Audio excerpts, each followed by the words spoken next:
since envy is on your mind, because we just talked recently about the Grinch and how envious he was, and how envy is something that does play into Christmas stories every now and then. What's on your mind when it comes to envy? Envy is, first of all, it's underrated in America. People don't really think about it. And they conflate it with jealousy, which they're two very separate things. Jealousy is wanting what somebody else has. Envy is not wanting other people to have those if I things. can't have it, no one can. Basically, yeah. Jealousy feeds into envy, but jealousy does not require envy. I could be jealous that someone has a Mercedes, but it doesn't mean I'm envious and don't want them to have it. It could just lead me to want it. Like, in the Bible, it says, God says, I'm a jealous God. It doesn't mean he's envious. It means he's angry that you're not worshiping him, you're worshiping idols. I hear you, but he's not wanting you to not have something to worship or not have anything. Like, it's not petty. It's not petty. The thing about envy, first of all, like I said, it's underrated, and most people do it. It comes out in lots of ugly ways. There's pettiness, which is like, if you say, oh, I'm going to go on this trip, and those other people haven't ever left the country, they would just start to tear you down. So it can come out in toxicity, like, oh, why would you leave that country? Don't you know that city's unsafe, and this country has this and that? Why would you? Ugh, I can't believe you would leave the country. They try to make you miserable because it's something that they won't have for whatever reason. Yeah, and so they focus on the negatives and they try to poke holes in it instead of trying to look at the positives and make it more of a constructive thing. Oh, you're telling me about this trip you're going on. Why is America not good enough? Like, they come up with that to try to justify their envy. Yes, it's a justification. Yes, because they can't have it, so they say, well, I'm not going to let you have all the fun. Yeah, and envy isn't always about things, like we said. It could be about relationships. Oh, I'm envious of their happiness in their marriage. Let's say you have an ex-girlfriend, the one that got away. Envy would be seeing her happy with a new person and wanting to break them up. Just not even because you want her back, just you're petty and you don't want her to be happy. Even if she was bad to you, you should want people to have what's good. In a way, there's a caveat to that, because you also want justice. You shouldn't have wanted, like, Hitler to have a happily ever after, like, after he did everything. Like, no, but beforehand, why not? Like, if he had just been accepted into art school, like, damn, that's all they had to do. That guy, he could paint. Oh, man. Well, I have to disagree with that. You've seen his paintings? He could paint, right? Hey, objectively speaking, there's nothing controversial about me saying that Hitler can paint better than me. I am not envious of Hitler's paintings. I'm just trying to think of another example, like one more good example of envy So we did things, we did relationships. What's another one? And we can do money. Oh, okay. Yeah, lay it on me. So another example of envy is money. It springs up a lot. And it's kind of like the episode 32 where we talked about personal finance. Imagine you're somebody who doesn't make a bunch of money, but you make a lot of dumb purchases and you're in debt. And you can look at somebody who's wealthy and just say, self-made wealthy. Just say, oh, they only got it because they defrauded people, or they lied, they stole, and they shouldn't be rich. Jealousy is just saying, oh, I can't believe they got that, and grumbling. Envy is saying they shouldn't have that. And not even so I can have it, just you got to tear them down. Yes. A separate discussion on whether being rich is a good thing. But if you come at it from the motive of just trying to bring them down, then it's envy, and it's evil. Is that distinction there between envy and jealousy, and what you said about envy being so much worse, is that why it is considered in the Christian world to be such an awful sin? In fact, traditionally, it is considered the second worst of the deadly sins. First being? Pride. Ooh. Because pride is the rejection of God in favor of the self. So it is the epitome of evil, since God is all good. To reject him is to reject all good itself, and nothing is more evil than that. But envy, if we think about it, it's the only one of the deadly sins that causes no pleasure to the one doing it. Greed, lust, gluttony, sloth, pride, wrath, they all cause some sort of enjoyment, at least temporary. Sure. You get something out of it. But envy is miserable from the beginning. You never derive any kind of pleasure from it, except if you're sick and just like to tear people down, and that gives you some sort of pleasure. But it's mostly like seeing other people happy and being angry about it. It's the antithesis of charity or love. Love is willing the good of the other for the sake of the other, not for your own good. Envy is willing evil for another just for the sake of evil itself. It causes no pleasure to anybody to be envious. It only tears down. Yes, all around it. It not only keeps you stewing in whatever it is you got going on, but then you're actively hoping for, and in extreme cases, you're actively attempting to tear someone down. So you're just creating negativity all around, which could be said for all the sins, but that one especially. There's not even any alternative there where even though you've torn them down, at least you're happy about it. You'll go back to being miserable eventually. It's truly all around misery for that one. I'd never thought about it, but you're right. It's no wonder that one ranks so high. Okay, well let's take another angle to this. Can you think of a time where you've been envious? I have in the past. It's something that I don't do much anymore, luckily, just because I realized it's pointless, miserable, and terrible. And I think you're one of the least envious people I know. I think it's one of your best traits. Oh, oh my God! Thank you. I appreciate Maybe I that. increased your pride. But Yes, pride +1, envy -1. Yeah. But you mentioned that in our money episode 32. Go watch it. It's a banger. You won't regret it. And, I was thinking about that later after we were done recording, and I thought, maybe that's probably right. That's one of the ones I have the least problem with as far as, if we're talking about deadly sins and things like that. Yeah, envy to me has never... It's never been something I have struggled with, I guess. I'm not saying I've never felt it, because obviously everybody has. But it's not something I struggle on a daily basis to keep in check. Others, yeah, sure, go right ahead. But envy, yeah, I've never really had too much of an issue. And as far as what is the closest I come generally to feeling envy, it wouldn't even qualify. I feel jealousy. Everybody feels jealous. See a beautiful family. Oh man, I'm jealous. That'd be so great. Or a woman today I saw driving a really nice Lincoln, and she's in a business suit. Wow, probably got a great job, makes a bunch of money, probably doesn't have a bunch of responsibility.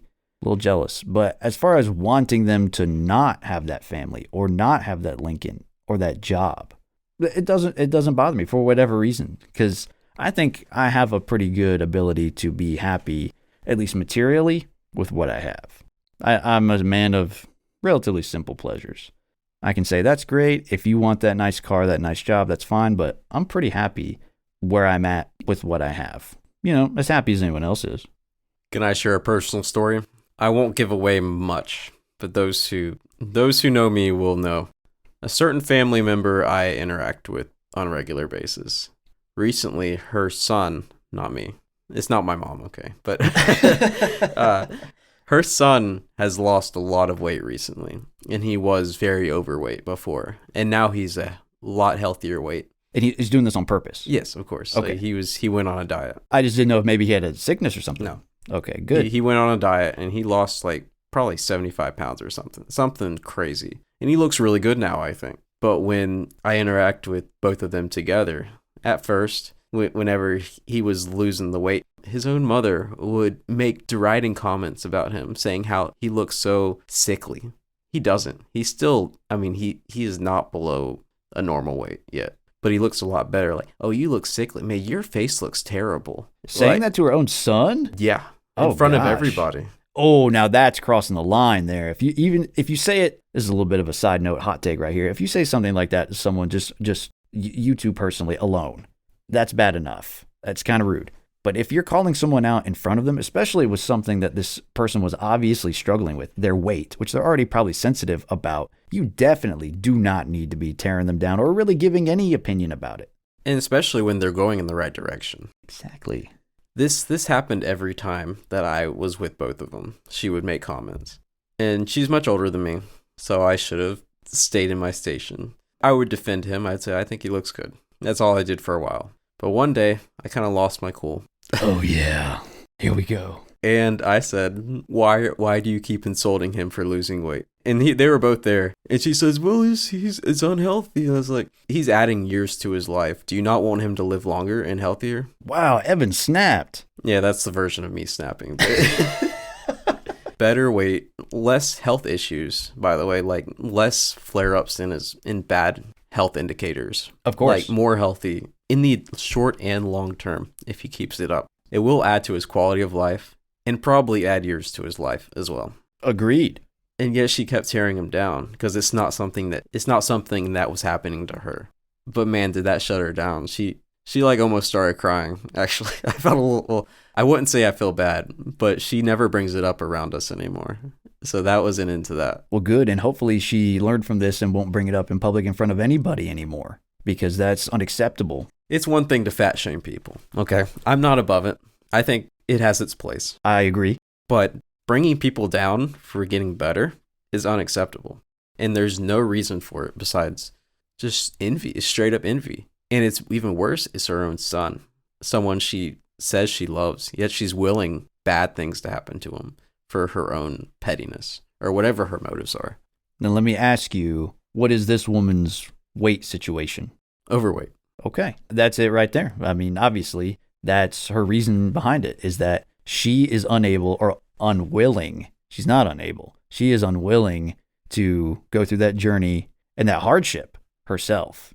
And she would rather keep that other person in her same station, because then it's almost like we as humans tend to be like, well, so long as everybody else is in the same boat, it's all right. Nobody wants to be the odd man out and be the only fat person in a room full of skinny people, and so a person who's close to her, who she was used to kind of being in that same station with, is now doing something to improve their life. And if she's not doing something to improve her life, it's making her insecure. And it's no wonder she's acting envious, but that's got to stop. Yeah, I shut it down. Shutting it down. There are some things I just don't have a tolerance for. And envy it's something that I increasingly have to point out and correct when I see it in people. You don't have to, but you feel compelled to. I feel compelled to. I mean, if someone eats a whole pizza, I might make fun of them, but I'm not going to insult them to their face. But like I said, envy is just pure hatred. There's no point to it. There's no good coming out of it. So what's the solution?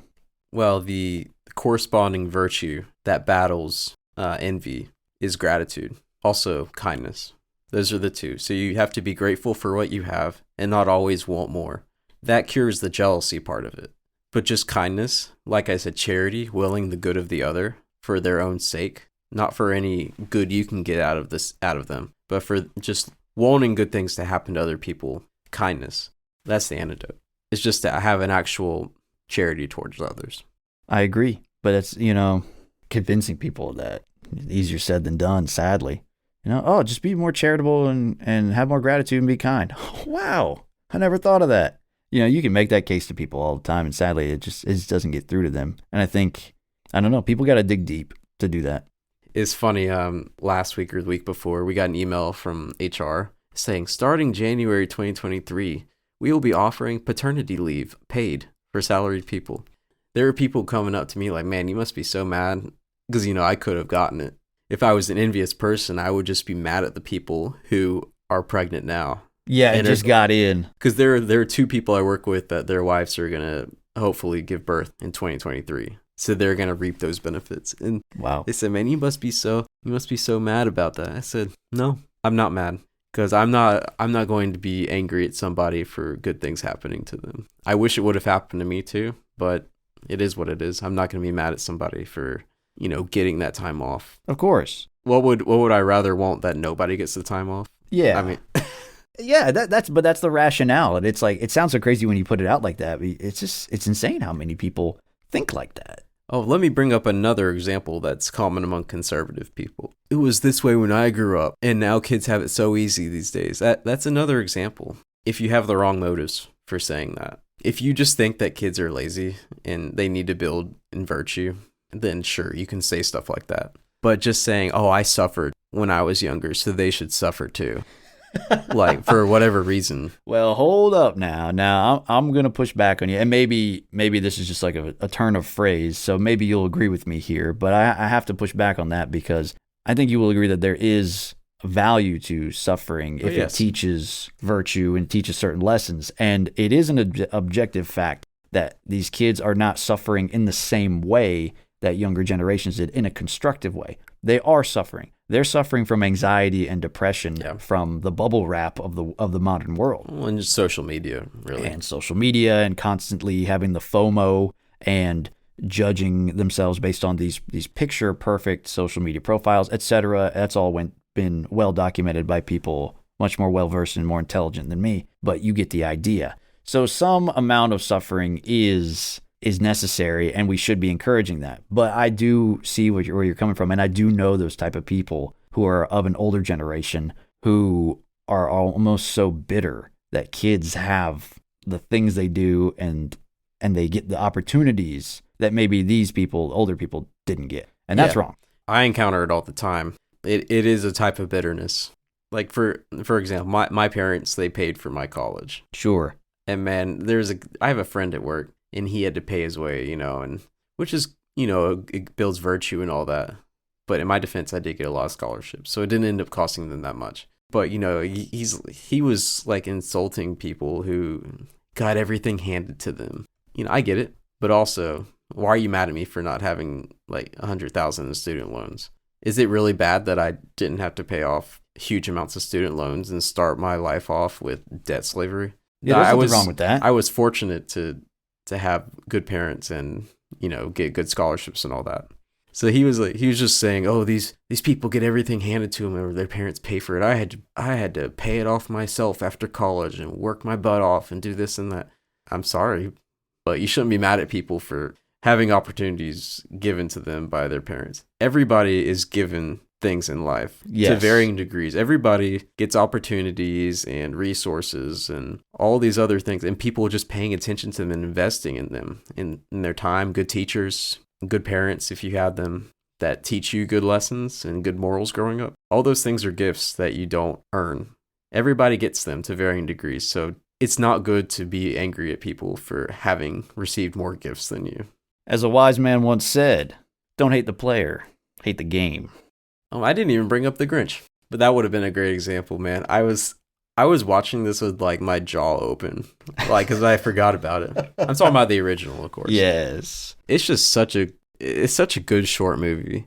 I only saw the second half too, and this dude, I mean, he's literally just going through all this work and ingenuity, just trespassing, breaking, entering, burglarizing dozens of homes just to steal their stuff, and not to have it for his own benefit, mind you. He's literally like stealing all the food out of their fridge. If he hadn't brought it back, they would have starved. It was winter. The people of Whoville would have starved to death. It was winter. That was all their food. It's not like they're growing more. Yeah, exactly. It is in the middle of winter. Yeah, they aren't growing anymore. And he's That's all they literally have. stealing crumbs off the floor so even the mice can't eat. I mean, this guy put in so much work to just take joy away from other people. So it's how the Grinch stole Christmas, Of course. And then he doesn't bring it back to his lair up in the mountain. He's like literally just gonna throw it off a cliff. I mean, Yeah, he gets like that close to doing it, and then he says, well, maybe not. They're singing. They're happy. his only joy is to bring up those people down. He did not want to keep any of the stuff. He wasn't building his own Christmas tree montage up on the mountain. He wasn't storing up for the next 20 years of food. I'm just going to push it off a mountain so they can't have it. Clickbait title. Was the Grinch secretly a prepper?